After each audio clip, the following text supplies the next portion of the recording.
Servicios informativos con Jesús Alonso, David de la Torre y Araceli Zarzalejos.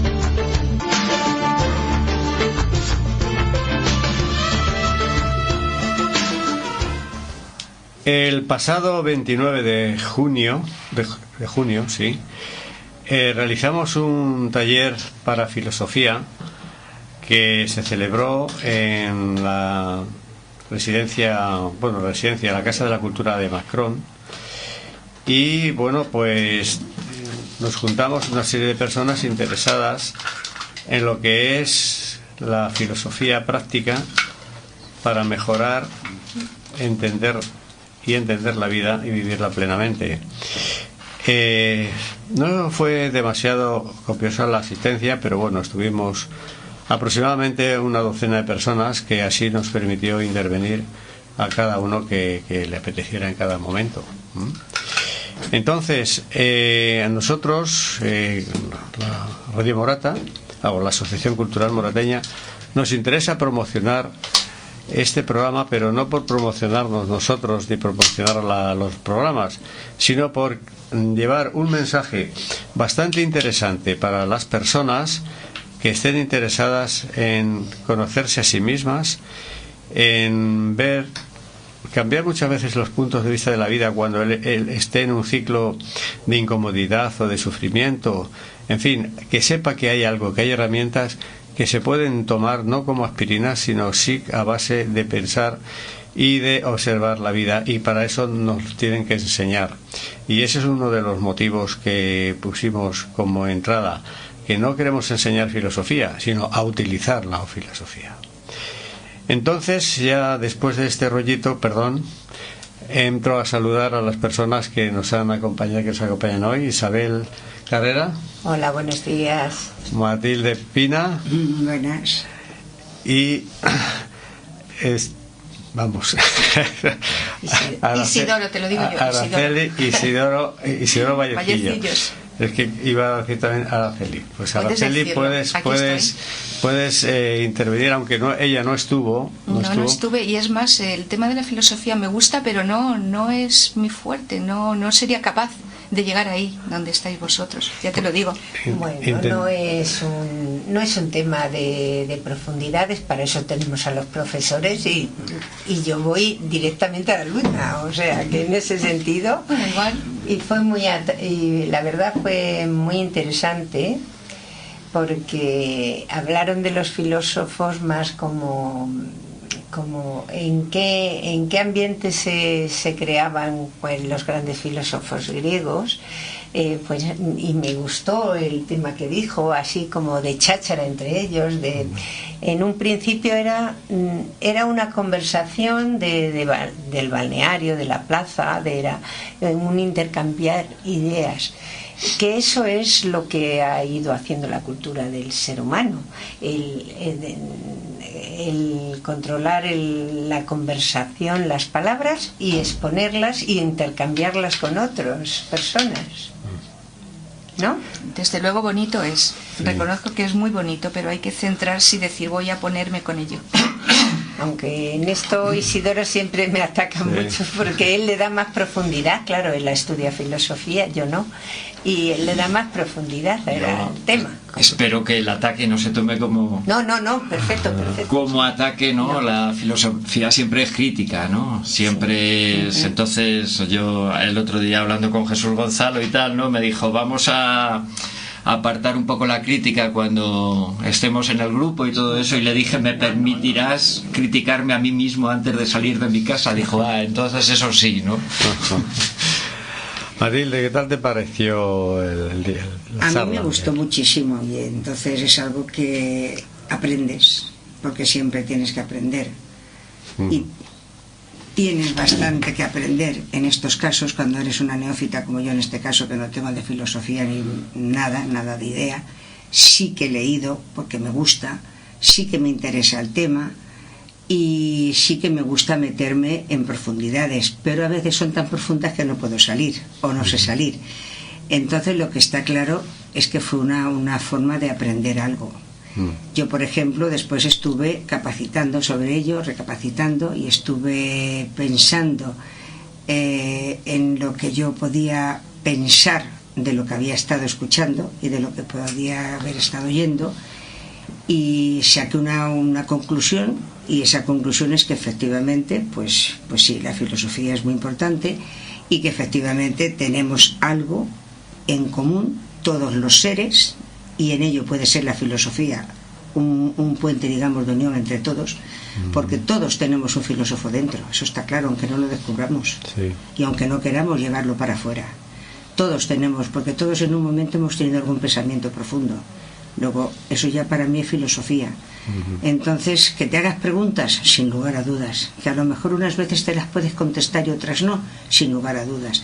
Que tienes profesionales que pueden enseñarte, pues sin lugar a dudas. Entonces, la enseñanza para mí es muy enriquecedora.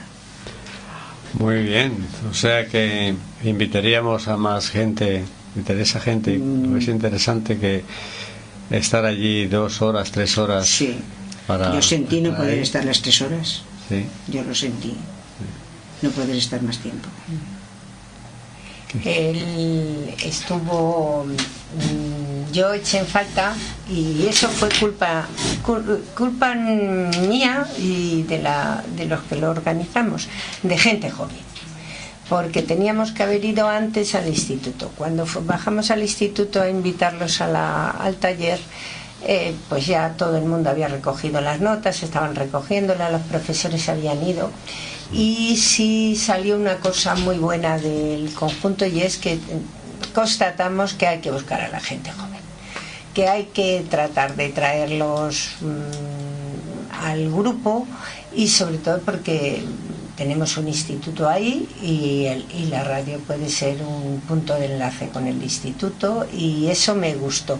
Tenemos que pillar a la gente joven y traerla, porque es la única manera de que primero saquen los temas actuales que tienen ahora, que los que estamos aquí, Isidoro es un poco más joven, pero los demás ya hemos cumplido los 60, y la verdad es que nos pillan un poco lejos los problemas actuales que tienen ahora, que son los problemas de todos los adolescentes y de todos los jóvenes, entre otras cosas, que no se crean que van a descubrir el mundo, que los hemos tenido todos en nuestro momento, pero sí tenemos que tocar ya desde ese punto de vista esos problemas. Enseñarles a que no le tengan miedo a la filosofía, ni a la vida, ni a nada. Exacto, es que oyen la palabra filosofía y yo pienso que creen que es algo distinto a lo que verdaderamente es. O sea, la filosofía es la vida misma.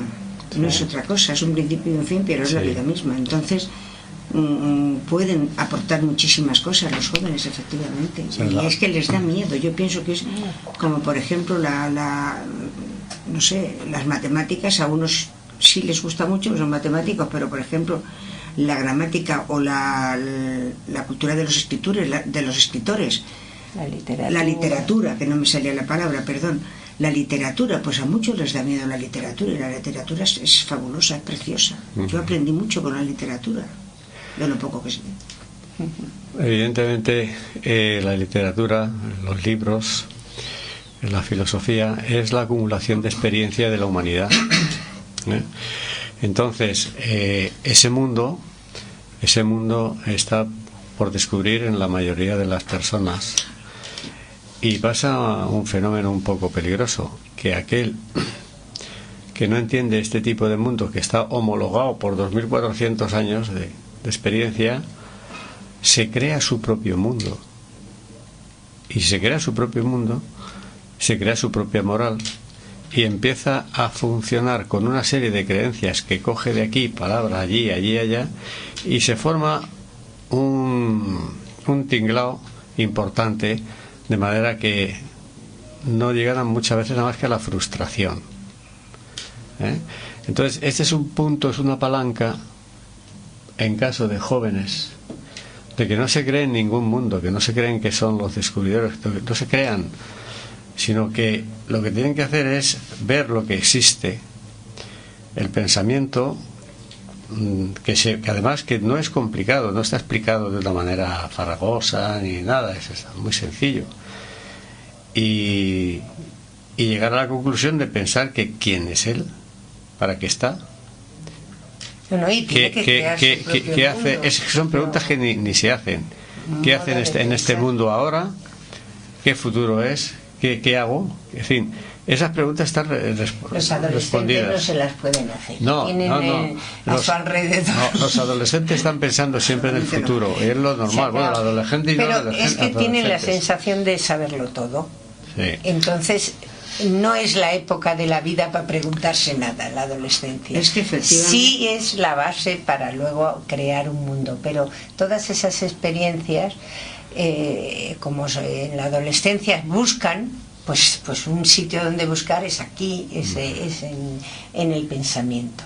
Isidoro, que está muy callado. Es que Isidoro, estamos esperando. Yo sé. No está para darnos. No es que no busquen la juventud, es que se lo dan todo tan hecho que no necesitan buscarlo. Si es que ahora mismo tienen el internet, que lo tienen todo por hacer. Tocan internet y ya lo tienen. Antes teníamos que buscarlo mediante otras formas. Yo tengo 77 años y aún consulto el diccionario. Hombre. Yo tengo palabras que las ignoro y aún me voy a mi diccionario y las consulto porque me gusta saber qué significa esa palabra, porque a lo mejor resulta que no la he captado o no sé lo que es la palabra. No, Matilde, acércate, que es muy interesante lo que estás hablando, que se te escuche bien. Vamos a ver, que yo tengo 77 años y yo soy una persona que aún busco palabras que ignoro en el diccionario. O sea, yo escucho una palabra, a mí me gustan mucho los programas que son de pasapalabra y estas cosas, ¿no? Entonces, en cuanto yo ignoro una palabra, yo cojo mi diccionario y busco qué significa esa palabra y el significado de esa palabra y la derivación de esa palabra. Y hay veces que incluso busco el empiece de esa palabra. Entonces, la juventud ahora no, la juventud lo tiene todo hecho. La juventud quiere una palabra, busca en internet y punto. Ese es el problema de la juventud, en que se lo han dado todo hecho. El internet entonces no se está esfuerzan. conectado con los diccionarios tampoco, Sí. y el chico que tiene interés sigue buscando y rebuscando y Claro, llega. pero son los mínimos. Es otro material. Son como los toda la mínimos, vida. son los mínimos. De hecho, estamos hasta deteriorando el idioma. Vamos a ver, para mí mi idioma es algo importantísimo. Para mí. Y para todo Para el mí ser el humano. idioma, mi idioma además, es algo importantísimo. Yo no acepto, y se lo pregunto a mis sobrinos, yo no acepto que para decir que me pongan una K de kilo. No lo acepto. Y me dicen, es para gastar menos palabras. Digo, mentira. Porque la K de kilo equivale a una Q. Y la Q siempre es que. Luego es mentira.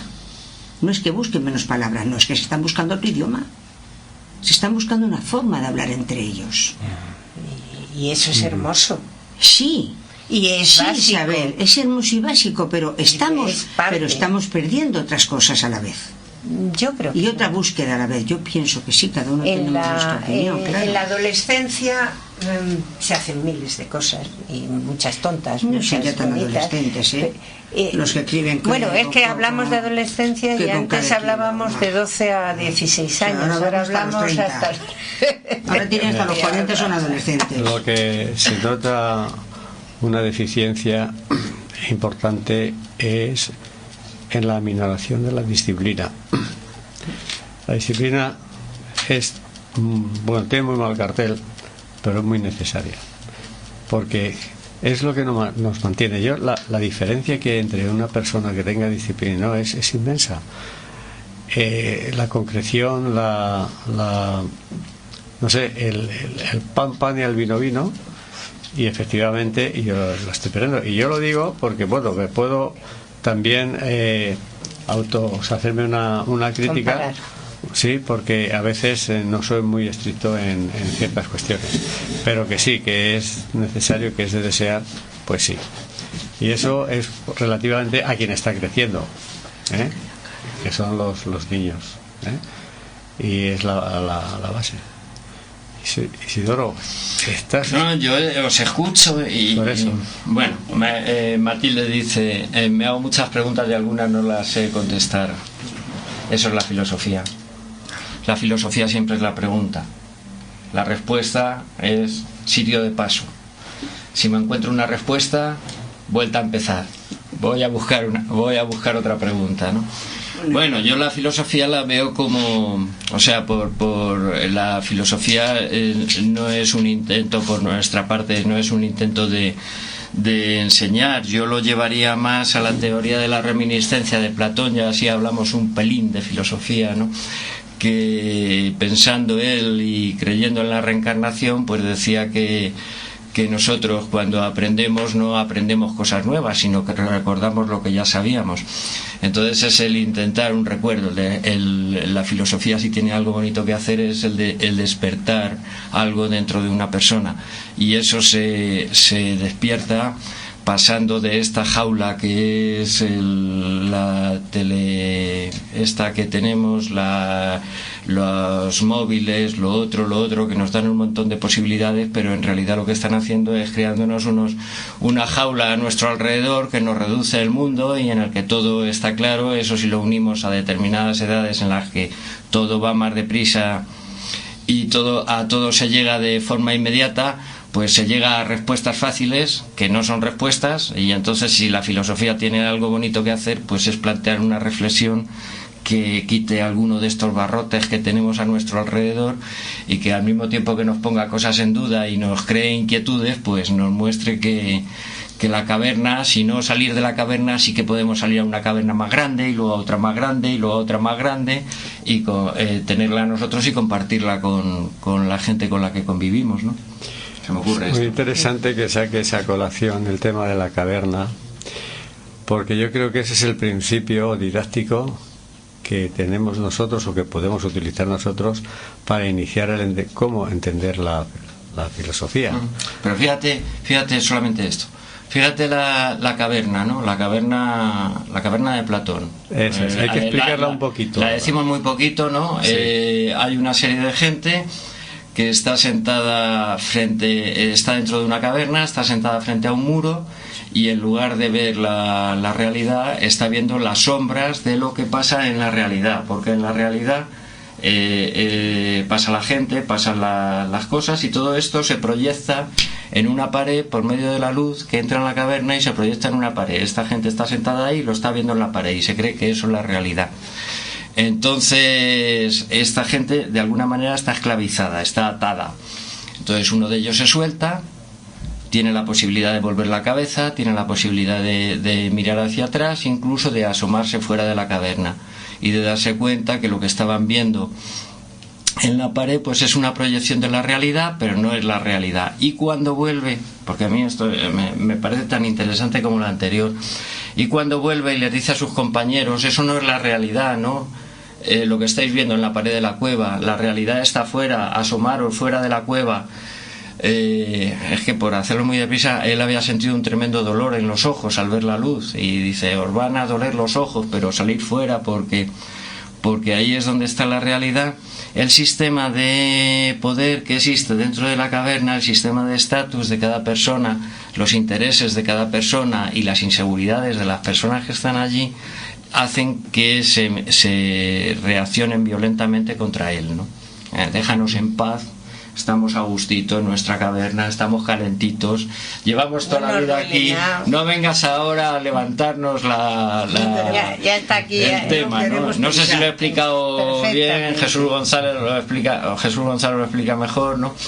Y entonces esto, yo al empezar a hablar de esto y de que Jesús me dijera que lo dijera un poquito, la caverna sería paralelo a Maya, que dentro de la filosofía oriental es la ilusión, y que Schopenhauer descubre, y él añade lo del velo, dice tenemos que descorrer el velo de Maya porque vivimos en la ilusión y no vivimos en la realidad, y tenemos que buscar la realidad. Y ahora tenemos una palabra que ha sido determinante, ahora me parece que era el 20 aniversario o el 40, no sé, que es matriz. Vivimos en la matriz, ¿no? Y ya... ¿Veis? Es que cuando hablo me enrollo, entonces ya como todos los filósofos. Oh, sí, pero... Bueno, Isidoro, yo estoy con la boca abierta escuchándote. Te tengo que decir que me encanta. Sí. No, es que... Es increíble, yo ha sido... y además tiene un verbo fácil de entender y una fraseología muy sencilla que llega a personas que no porque cada uno somos analfabetos en los temas en que somos, analfabetos de estos temas, que llega de verdad a nuestra... Pero yo tengo que decir que estoy impresionada con este pequeño grupo que has formado, Jesús, de expertos. Es que son filósofos. Son filósofos todos, sois filósofos. Bueno, cuidado, ojalá, por mi parte. El ser humano mira, yo la verdad es que no me considero tal, me considero un aficionado dentro de todo lo demás. Bueno. Pero bueno, no quería decir una cosa, una interpretación que yo hago como autodidacta del tema de la caverna, y es que cuando estamos dentro de la caverna estamos viendo siempre cosas tangibles que vemos directamente, o sea, el materialismo en sí, pero lo que hay fuera de la caverna es un mundo tan importante o más que el del materialismo, que son las cosas que no se tocan, que no se pueden tocar, como es los sentimientos, el alma, el espíritu. Todas estas cosas existen en todas las órdenes de la vida. Hay órdenes por ahí que se están dando, pero que son como, voy a decir la palabra prohibida, que se dice prohibida, metafísica. Metafísica es algo fuera de la física, o sea, que no se puede tocar. La física se puede tocar. La metafísica es eso. Es decir, nuestros sentimientos, lo vuelvo a decir, todo lo que no es tangible y nos afecta es metafísica. Y nos da miedo pensar en ella. No, pero miedo, es la solución. A muchas personas pero es que no tenemos base, no sabemos. Y hoy sabemos lo que es la electricidad y podemos pensar en ella. Hace 500 años no se sabía. ¿Cómo iban a pensar en ella si no sabían? Habían visto los rayos y sobre eso alguien pensaba más, pero no a ver cómo metías un rayo en un cable. Eso lo hemos conseguido a base de la ciencia. Y creo que habrá muchos campos, y tenemos por delante muchos campos, somos ignorantes en que la ciencia nos irá abriendo otros campos de conocimiento pero todo lo que está hoy fuera de nuestra física, de nuestro vamos a ver, pensando y valen siempre más las preguntas que las respuestas, como ha dicho Isidoro. Pero la voluntad, tú puedes agarrar la voluntad por alguna parte, ¿sabes dónde está? La voluntad es metafísica pura. Fíjate si es importante la voluntad. La voluntad es el ímpetu de la vida, las ganas de vivir. Esa es una orden, es una ley de la naturaleza. La voluntad de vivir, la voluntad de sobrevivir, la voluntad de hacer. Y fíjate qué maravilloso. La voluntad de vivir está en todo el universo, por lo menos en la parte conocida. Y aquí en la tierra nuestra, pues la voluntad de vivir está en las plantas, los animales. A veces parece que la propia naturaleza, cuando sale un volcán, dices que no tengo más remedio que estallar.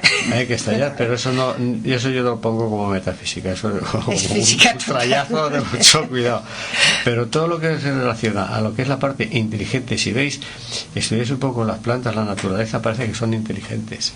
No es que parezca, es que lo son. Es que lo son. Isidoro, Ptolomeo era el primero de los filósofos, era muy antiguo. Ptolomeo era, le decimos filósofo, pero Ptolomeo era un físico. Era físico. Ptolomeo es el que decía, igual es arriba que abajo, igual es antes que después. Ese es Hermes. Trimegistro. O Trimegisto. Yo creía que era Ptolomeo. Porque es algo que siempre son unas frases, y es verdad, siempre es lo mismo, igual arriba que abajo. Igual que antes que es un principio hermético. Es un principio que está ahí y que nos vamos a ir pegando siempre contra él, de niños, de viejos, de jóvenes, contra las ideas de la filosofía. Yo cada vez que me encuentro digo, ya estamos otra vez, si es igual arriba que abajo, si es igual lo mismo, es lo mismo y llegamos a lo mismo y estamos en lo mismo. Bueno, en la vida. Sí, todavía está la filosofía ahora. Yo sé cuando cogí mi primer libro se hablaba del ser, y hace ya muchos años, y ahora se sigue hablando del descubrimiento del ser. Se está elucubrando qué somos realmente. El ser es qué somos, de qué nos componemos, que en fin, pero hay quien dice que el ser somos todos nosotros, todo lo que sea, y hay quien dice que son otras cosas. Es decir, no es cuestión ahora de plantearlo para entrar en detalle, porque eso sí que puede ser un tema complicado, pero que la verdad es que queremos saber quiénes somos, quiénes somos, qué somos, igual que es cualquiera de nosotros, cualquier entidad, porque fijaos, en la filosofía entidad se le dice a las matemáticas, porque no tienen cuerpo, no tienen nada, pero en cambio tienen una autoridad, es una idea, y se llama una entidad abstracta, precisamente entidad. Entonces, que tiene esa cualidad que tienen las matemáticas, son fabulosas verlas de esa forma, más que te deja aprender los números y tal cual. Entonces, ¿cómo podemos manejar entes de manera abstracta? Todo lo abstracto es metafísica, me parece a mí, vamos. Y si no, que me dé un zapatillazo mi amigo. Bueno, que vamos a ver, vamos a continuar en septiembre el programa, si queréis. Y tenemos otros planes, pero bueno, eso ya los comentaremos. Entonces, por favor, vamos a intentar hacerlo de una manera más entrada, más suave, más organizada, con menos, no sé, interacción de palabras inentendibles o indigeribles por mucha gente. Vamos a seguir, yo hacerlo creo, en un plan así, modernizando nuestro programa, haciéndole más ligero, más atractivo para el público, sin dejar de dejar la materia. Filosofía práctica. Eso es la palabra, se nos tiene que meter aquí. Práctica, porque si hablamos de, yo que sé, 1000 formas, y otro salta con otra palabra y otra palabra, y sí, de acuerdo, desde entre profesores se queda de miedo, pero lo que interesa es hablar al pueblo de la calle. Y bueno, decirme algo, una opinión más. ¿Qué hacemos? Yo sigo lo que dices y no sé qué decir. Antes hablabas del ser, no es que no esté, es que hemos retrocedido.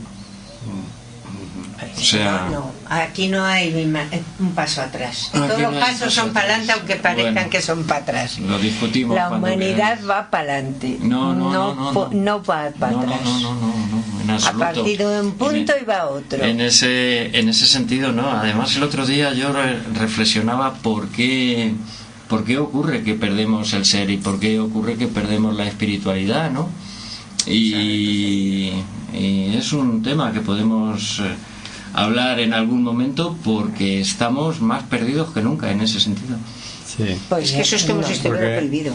El hablar del espíritu es como si fuera una prohibición. Yo creo que es que hay gente que lo ha utilizado de mala manera y se han creado estereotipos, y el ser progresista, por ejemplo, es no ser religioso y etcétera, una serie de confundir la religión con la espiritualidad, confundir que si quieres buscar algo que haya más allá de aquí te tienes que meter en un itinerario determinado que una persona autorizada, ya sea de una religión o de otra, es el que te tiene que llevar y al que te tienes que someter. Yo creo que eso ha sido lo que nos ha estropeado. Totalmente de acuerdo contigo. Lo que nos ha estropeado la historia, y ahí Isabel. Yo pienso que todos esos pasos. Y se ha retrocedido.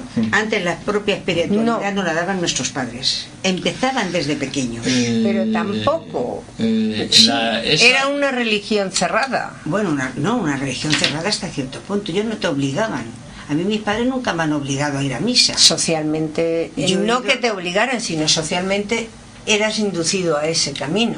Bueno, y era perfecto, pero y hay mucha gente que ha sido muy feliz. Sí, pero es que yo opino una cosa. Yo es que opino, Isabel, que efectivamente en algo hay que creer. A mí me da lo mismo que sea la religión católica, la musulmana, la budista o la maometana. Sí, me da exactamente igual. Lo que tengo claro, y estoy con Isidro es que toda persona, si quiere ser algo interior en sí mismo, debe de tener creencia en algo, lo que sea. Ajá. Tiene que tener una reflexión Lo que sobre sea, su vida. lo que sea. Yo Y pienso, esos son los pasos que hemos olvidado. unos dan los pasos por un lado, otros por otro, pero la humanidad como conjunto, nunca ha tenido en su mano ni tanta información, ni tantos datos, ni tanta libertad para dirigirse a un lado o a otro, porque por eso decirme en qué época la humanidad pero tenemos un problema en esto, Isabel, y es que se ha dispersado. Esto que estamos hablando por eso lo he olvidado todo. nunca lo vamos a encontrar fuera. No. Es hacia adentro, pero sí necesitamos la información de fuera para adentro. Sí, porque la información, pero mira, y por ejemplo, los conocimientos de los demás. Otra historia que además que me ha surgido haciendo el programa con vosotros y dialogando con vosotros, los cambios sociales, las revoluciones sociales, ¿no? Ha habido muchos momentos en la historia en la que la gente ha estado oprimida, ha habido unos cuantos que oprimían, todas estas historias, y todo el mundo ha tenido claro qué era lo que había que quitar para estar mejor. Pero cuando luego la gente se ha puesto a construir, ahí ya se ha perdido. O sea, estaba claro qué era lo que había que eliminar. Pero cuando había que ponerse de acuerdo para saber qué había que hacer, para saber lo que había que hacer, entonces ya surgían los problemas. Y termino. Pienso que es precisamente por este problema, porque nadie de fuera va a resolver los problemas que nosotros tenemos. Entonces muchas veces los depositamos en unos políticos, en unos religiosos, en unas estrellas de la televisión que son fascinantes y salen ahí que parece que controlan el amor, la amistad, las relaciones, la economía, todo eso. Mentira, nadie nos va a relacionar las historias. Aquí es donde la filosofía aquí es donde está el espíritu crítico de la filosofía. Es decir, vamos a llegar en nuestro diálogo con nosotros mismos y en nuestro diálogo entre nosotros al roce del límite, que ya el traspasarle va a ser preguntarnos nosotros mismos qué es lo que podemos hacer, y eso no nos lo va a solucionar ni la cantidad de información, ni los teléfonos móviles, ni internet. Te digo que el ser humano avanza muy despacito, porque es la misma lucha la que tenía el hombre de las cavernas cuando quería quitar al jefe que tenía, es la misma lucha que tenemos ahora, y no hemos avanzado mucho, pero vamos avanzando, por lo menos. Es que Isabel es la chica optimista del grupo. Es que si no es para... No, es verdad, ¿eh? Si hay que defender alguna vez a un pobre o alguna cosa, algún equivocado, aquí está Isabel, ¿eh? Yo creo que lo lleva en la sangre, ¿eh? Yo hablo ya de esto, de otros diálogos que hemos hecho aquí, que hemos hecho muchos diálogos aquí, ¿eh? Además decía, no, todo está arreglado, todo está previsto, tranquilo, existe la ley, existe lo otro, existe lo más allá, las leyes de la naturaleza que nos impulsan a eso. Así que bueno, muy bien, pues nada, damos un mensaje a los oyentes y les recomendamos que miren esto con cariño, porque los primeros interesados van a ser ellos. ¿Cómo? No, dar un mensaje a nuestros oyentes para que vean esto de la filosofía con interés, y que al primero que le puede beneficiar son a ellos mismos. Y que nos colaboren con su participación. Y que nos llamen por teléfono y que nos hagan preguntas. Y aunque nos convirtamos en un consultorio, no, también es bonito. No, pero también sería interesante, porque si alguien dice, bueno, yo tengo este caso, me pasó este caso y qué hago, qué no sé qué, bueno, pues podemos quedar en otro momento, pero también si se puede responder, pues se responde y ya está. Y bueno, pues ya llegará el momento que también estamos en algunas cosas planificando algunos temas, y ya llegará el momento en que os lo comuniquemos, porque queremos seguir adelante con este proyecto. Y mientras tanto, Jesús, para estas vacaciones, una recomendación de un libro, Isidoro. No, para iniciarse un poco. No, además algo que sea sencillito. Araceli, no hay un libro que valga para todo el mundo. Eso solamente sirve para el que lo quiere vender. Ya. Sí. Entonces no hay un libro, cada uno debe buscar su libro, cada uno debe buscar su historia y luego ir haciendo el espacio más grande. Pero no hay un libro, no hay una película, no hay, yo te puedo contar, pues a mí me gusta esto, a mí me gusta lo otro, pero eso no tiene por qué compartirse porque cada uno estamos en nuestro punto. Hoy tenemos, además me sirve para decirlo, tenemos en la Casa de la Cultura Il Trovatore de Verdi, la ópera que la retransmiten en directo, y el otro día hablando con un amigo y tal, no me decía, a mí es que no me gusta la ópera, tío, es que no me gusta la ópera y tal, y yo le decía, para entrar en este tipo de cosas tienes que ser muy selectivo y tener mucha suerte, porque hay que dar los pasos adecuados para que cada vez vayas teniendo más ilusión y más ganas de meterte en ello. Como veas una ópera que no pillas por ningún sitio, vamos, sales escaldado y te cuesta otros 20 años plantearte quiero ver una ópera, ¿no? Entonces con lo del libro pasa igual, es decir, ir buscando, cada uno debe buscar, pues encuentras un documental que te gusta. Yo, ¿sabes? Una de las historias que en plan de física, viendo el programa de Punset, ¿os acordáis? Sí. De redes. Sí. Veía el programa y si me gustaba el programa me compraba el libro porque era gente muy puntera que iba a explicar su libro pero que quería vender, ¿no? Y eso posibilitaba tener a gente muy puntera en este programa. Entonces cuando me gustaba me buscaba el libro. Pero sí hay libros de filosofía, ¿no? Sí, hay libros de historias de la filosofía. O uno, por ejemplo, ¿no? Historias de la filosofía puede ser una buena iniciativa. Pero tampoco debemos de unificar en la palabra filosofía algo como si fuera uniforme. Hoy en día la filosofía es un sincretismo, no es un proselitismo de oye, esto tiene que ser así, sino entra el arte, entra la poesía, entra la literatura, entra el cine. Si hablas solo de filosofía se asusta. Entonces la filosofía tiene que ser algo, como dice Jesús, práctico y mezclado con lo social. Tú ves una película y esa película te plantea una cuestión interior y has terminado de ver la película y la tienes ahí en el coco y tú estás haciendo filosofía porque tú estás intentando ir un poco más allá de donde vas todos los días. Entonces esa pregunta ¿cómo la desarrollo? Pues ya voy buscando, en fin. Muy buen consejo. Pues sí, nada. Bueno, Pues muchísimas gracias por haber estado aquí. Creo que ha sido bastante interesante la charla que hemos tenido y espero que haya sido más todavía para nuestros oyentes. Y aquí estamos preparados. Y amena para nosotros. Efectivamente. Pues muchas gracias y hasta la próxima. Un saludo.